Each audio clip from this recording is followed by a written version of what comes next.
महान और विभूतिवान कौन होता है? हमने कुछ दिन पहले भी कहा था, जिसको एहसास ही नहीं होता है कि वो महान है और अपनी महानता को जो स्वीकारता भी नहीं है। सच कहिए तो वही महान और विभूतिवान है जिसको एहसास नहीं है। हनुमान प्रसाद पोद्दार जी की चर्चा इस बार इस प्रकरण में हमने काफी बार किया, आज भी उनकी चर्चा करते हैं। बहुत अद्भुत प्रसंग है उनका, इससे सचमुच हम लोगों के जीवन को प्रेरणा मिलती है। आप सभी जानते हैं गीता प्रेस में थे, उस समय उत्तर प्रदेश के मुख्यमंत्री गोविंद वल्लभ पंत थे। वे उत्तराखंड के थे और गीता प्रेस और पोद्दार जी से अच्छे परिचित थे गोविंद वल्लभ पंत। हनुमान प्रसाद पोद्दार के जो प्रकट कार्य हैं, जो सभी लोग सामान्य तौर पर जानते हैं कि जिन धर्म शास्त्रों का नाम हम लोग भूल गए थे, लोग जो भूल गए थे, गीता प्रेस ने उनको हिंदी में अनुवाद कर घर घर पहुंचा दिया और बहुत कम मूल्य में पहुंचा दिया। उत्तर भारत के सभी स्टेशनों पर मिलेगा, दक्षिण भारत के स्टेशनों पर भी जो शास्त्र का नाम भूल गए थे, गीता प्रेस के दुकान पर जाएंगे तो सब मिल जाएगा। भगवत गीता और रामचरितमानस तो खासकर उन्होंने अभियान बना दिया था घर घर पहुंचाने का, और इतने सस्ते दामों में जिसे आम जनता आज भी खरीद सकती है गीता प्रेस की पुस्तकें। तो हनुमान प्रसाद जी को अंग्रेजों ने, जब भारत अंग्रेजों का गुलाम था, तो 21 महीने बंगाल में नजरबंद कर दिया, गांव में बंद कर दिया, रख दिया। अब वो क्या करते थे? वो सुबह में साधना करते थे, होम्योपैथ के जानकार थे, आयुर्वेद का ज्ञान था, गांव के लोगों को दवा देते थे, सेवा करते थे, गांव के सुधार का कार्यक्रम करते थे, स्वच्छता सफाई करना, दिन भर और सायंकाल सबके साथ सत्संग करना। अब पुलिस वाले भी जो नजरबंद किए थे उनको, वो भी प्रवचन सुनते थे, वो भी जानते थे कि ये साधु हैं। 21 महीनों में जब अंग्रेजों ने देखा कि अरे इस गांव में तो इनका बड़ा प्रभाव बढ़ गया है, तत्काल छोड़ दिया और कहा अब इस गांव में लौट कर बताना। तो गांव वाले दुखी हो गए। गांव का नाम था बंगाल का सिमुलिया। सिमुलिया गांव में हनुमान प्रसाद पोद्दार को बंद किया गया था। तो गीता प्रेस के अलावा हनुमान प्रसाद जी ने बहुत और भी काम किया। जवाहरलाल नेहरू भी पोद्दार जी से परिचित थे, पुराने आंदोलनकारी रहे हैं। तो दोनों ने सोचा पोद्दार जी को भारत रत्न दिया जाए। नेहरू जी तो अपनी सरकार में ही भारत रत्न जीते जी ले लिए थे, अपने हाथों ले लिए थे।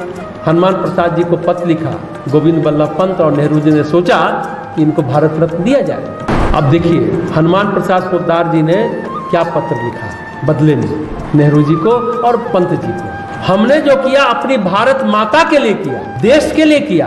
पहली बात, हम कुछ भी कितना भी कर ले तो माँ के ऋण से उऋण नहीं हो सकते। और दूसरी बात, माँ के लिए किया गया कर्म पुत्र के लिए सौभाग्य होता है, और सौभाग्य का हम प्रतिदान नहीं ले सकते। भारत रत्न तो हमसे योग्य व्यक्ति सब बैठे हैं, उनको दीजिए। विनोबा जी आदि बैठे हैं, कई लोगों का नाम हनुमान प्रसाद पोद्दार जी ने गिनाया अपने अयोग्यता के साथ। इसको अगर हम स्वीकार करते हैं तो ये भारत माता का सम्मान नहीं होगा, इसलिए हम विनम्र रूप से भारत रत्न को अस्वीकार करते हैं। और भारत रत्न को अस्वीकार करने वाले शायद, जहाँ तक मुझे ज्ञात है, एकमात्र अभी तक हनुमान प्रसाद पोद्दार जी ही हुए हैं।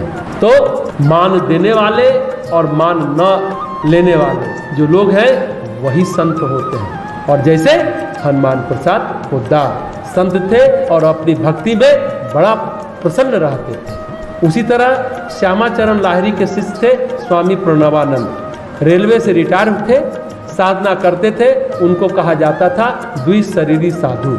वे दो शरीर से दिखाई देते थे, भ्रमण करते थे। वे कहते थे हमें दो पेंशन मिलती है, एक सरकार यानी रेल विभाग देता है, एक पेंशन भगवान की ओर से मिलता है। बहुत आनंद में रखता है, बहुत सुख देता है, दो पेंशन मिलती है। तो बात सिर्फ इतनी है कि भक्त जैसे जैसे भगवान में घुलता है उतना संतत्व को प्राप्त होता है। बिहारी जी का एक दोहा है ना, एक में राधा जी की वंदना करने हैं मेरी भव बाधा हरो, राधा नागरी सोचे जातन की झाई पड़े, श्याम आरती की अरे। देखिए, नीला और में पीला मिला दीजिए तो क्या बन जाता है? हरा रंग बन जाता है। जातन की झाई परे, ये बात समझने की है। अब श्याम है नीले रंग के, राधा क्या है? गोरी यानी चंपई रंग की, सुनहले रंग की है, स्वर्ण रंग की है राधा। तो जैसे पुखराज और नीलम मिल जाए तो क्या होगा? तो पुखराज रंग है राधा का और नीलम के रंग है कृष्ण का। पुखराज की छाया जब नीलम पर पड़ती है तो नीलम कैसा लगने लगता है? हरा लगने लगता है। कितना सुंदर बिहारी जी ने लिखा है। फिर दूसरे दोहे में कहते हैं, ज्यों ज्यों डूबे श्याम रंग त्यों तो उज्ज्वल होबे। अरे मन, तू जैसे जैसे श्याम के रंग में डूबेगा त्यों तो तू उजला होता जाएगा। श्याम मतलब काला।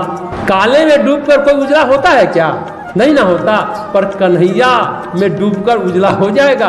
क्या बात है! बिहारी जी कहते हैं उज्जवल होता चला जाएगा। तो जैसे जैसे भगवान की चेतना में भक्त डूबता है ना, फिर उसको संसार बड़ा निस्सार और निरर्थक लगने लगता है।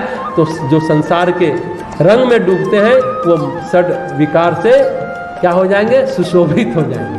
और जो भगवान के रंग में रंगते हैं वो भक्त सद्गुण संपन्न हो जाते हैं। भगवत प्रेम में डूबने से ये सब होता है और अलग से सद्गुणों के लिए प्रयास नहीं करना पड़ता। भक्ति के प्रयास जो भक्ति में डूब कर आता है वही व्यक्तित्व रूपांतरित होकर आता है, उसी को संत कहते हैं।